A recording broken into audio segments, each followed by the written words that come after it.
but he isn't my dad, but he does come with his wisdom. So that's what's coming up on the programme, 0800 731 2000. But I am delighted this afternoon because you will recognise the award-winning stage and screen actress Raquel Cassidy for her role as Baxter in the drama series Downton Abbey. Now you can see her in season 4 of The Good Karma Hospital, and she'll also be in the upcoming feature film Downton Abbey, A New Era. I'm delighted to say Raquel joins me now. Raquel, what a delight to have you on the programme. Good afternoon. Good afternoon. How lovely to be here. Thank you for having me. And so because it was you, I watched the first couple of episodes that have come out of the Good Karma Hospital. And now I'm gripped. I'm like, now I have to stay and I have to find out the whole thing. Tell us a bit about your character, Frankie Martin. Yeah, Frankie she's a single mother of a neurodiverse son who's about to turn 21. His name's Bobby. And he's persuaded her to go to India so that he can photograph birds because that's his passion.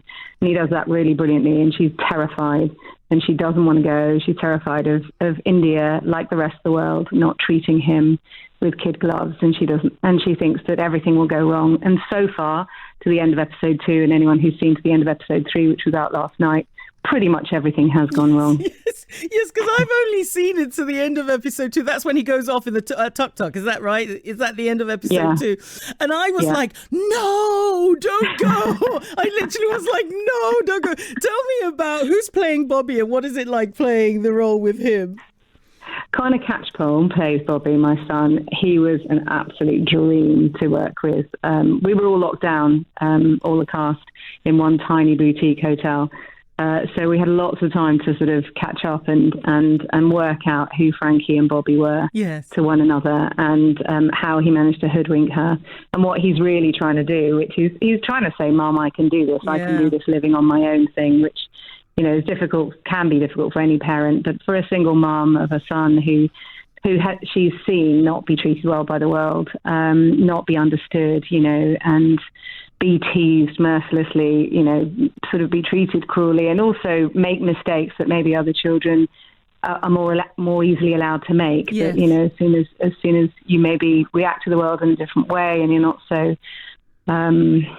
predictable, maybe that your kind of antenna go up. And one of the things that we discovered in our research was that, a child can make a mistake growing up, but if they're neurodiverse, the parent might be like, right, that's it, you can't do that again. Right. Whereas another parent might go, okay, well, that's all right, it was your first time, And I certainly don't mean to be representing every parent or everything at all, but I do know that the children particularly, the young adults and neurodiverse adults would kind of bewail that fact. And I think we find Bobby in that state going, I am going to make mistakes, but I'm old enough to make them now, and you've got to let me go.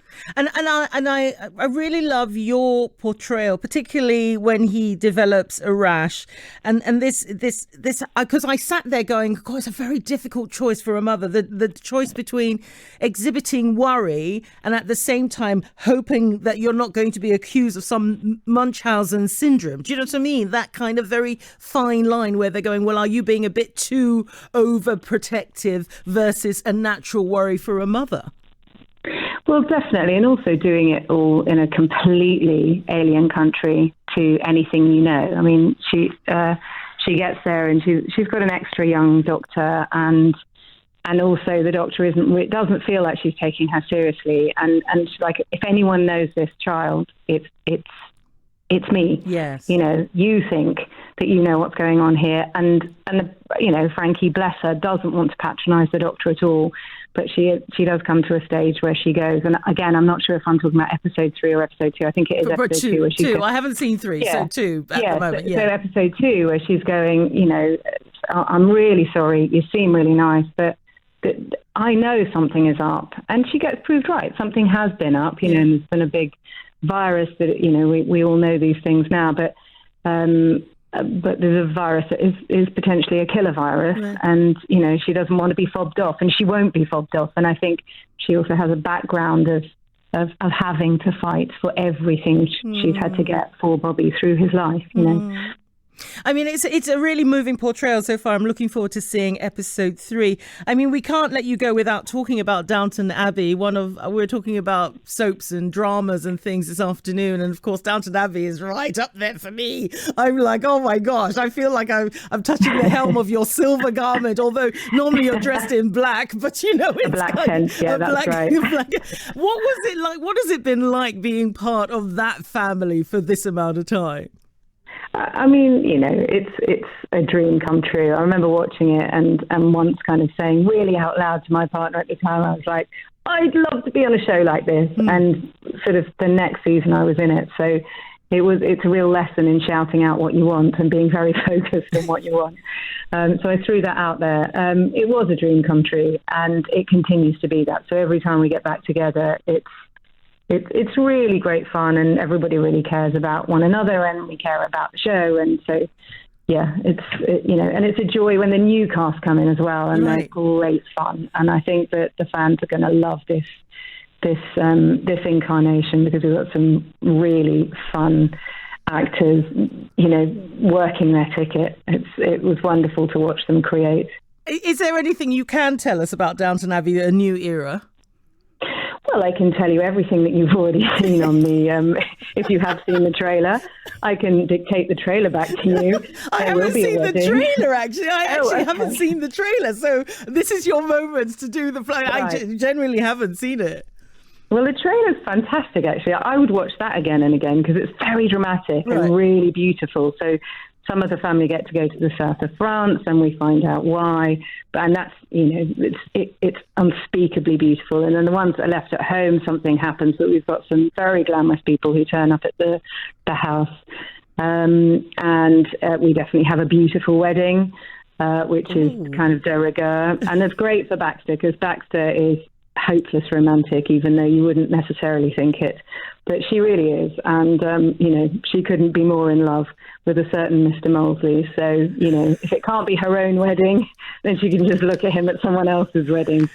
But yeah, so there's adventure, there's fun, there's Mr. Carson behaving appallingly in France, as you would expect him to. Wow. He's brilliant. He's wonderful. Yeah. I can't wait for it. So here's the thing: you as an actor, you have been very fortunate, because you're working in all these wonderful locations. I mean, the Good Karma Hospital, I understand, was shot in Sri Lanka. Is that correct? And then Downton Abbey, obviously talking about France and things. So this must be wonderful for you. You must just have a suitcase packed, ready to go which way you want to go. Well, I wish it were like that, but I do have to say that at the end of all those lockdowns that we were having, I suddenly got to go to the south of France. And then from there, I went to Spain, because I'm half Spanish, so I went to see some family. It was already planned. And then I went straight from Spain to Sri Lanka. So I was sort of catapulted out of lockdown and my 4 walls to basically 3 months and 2 days, not that I was counting, of just, seaside and beautiful views and sunsets over exotic landscapes. It was extraordinary. I feel very blessed. Oh, well, listen, thank you. Thank you for the work that you do. Thank you for being so wonderful at what you do. And it's a real delight to speak to you.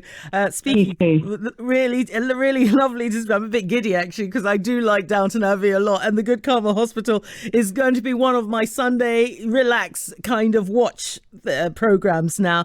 Raquel Cassidy speaking there, who's an award-winning actress, stage and screen actress, talking there about the ITV's Good Karma Hospital. Keep your calls coming in, 0800 731